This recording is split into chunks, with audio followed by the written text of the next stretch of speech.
সিনেমাটার বিষয়বস্তুটা একটু কিছুটা হলেও অতিপ্রাকৃত, মানে খুব নর্মাল লাভ স্টোরি নয়, কিন্তু সেটা এর বেশি বললে না পুরো সিনেমাটাই বলে দেওয়া হবে।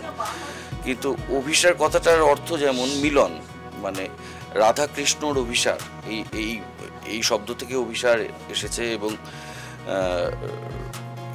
একটি রবীন্দ্রসঙ্গীত এই সিনেমায় ব্যবহৃত হয়েছে, যেটি খুব প্রাসঙ্গিকভাবে এসেছে এবং সেখানে কোথাও অভিসার বলতে মৃত্যুর সাথে অভিসারের কথাও বলা হচ্ছে রবীন্দ্রসঙ্গীতে। বাকিটা দেখুন। এই যে আমাদের শর্ট লেন্থ মুভিটা আছে সেটাও আপনাদের সবাইয়ের ভাল লাগবে, কারণ এটা হচ্ছে আমার ফেভারিট জনরা, যেটা হচ্ছে রিলেশনশিপের ওপর।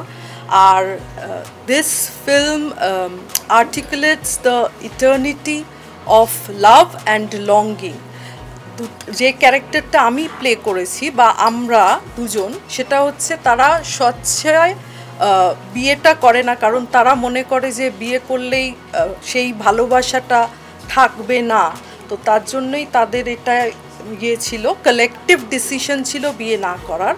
তো এটা অভিসারে কি করে এটাকে আস্তে আস্তে এগোচ্ছে সেটা কিন্তু আমি পুরোটা এক্ষুনি ডিভালজ করতে পারবো না। এইগুলো খুব শাটল মোমেন্টেই গল্পগুলো আছে। শর্ট ফিল্ম আমার মনে হয় একটা সিনেমা বানানোর থেকেও বানানো কঠিন হচ্ছে একটা শর্ট ফিল্ম আর একটা বিজ্ঞাপন।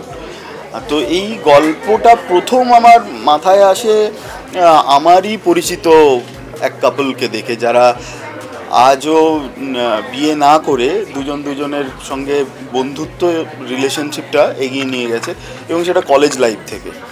তো এটা একটা, আমার মনে হয় এটা দারুণ একটা বন্ডিং। তো সেখান থেকেই গল্পটা প্রথম মাথায় আসে অভিসারটা।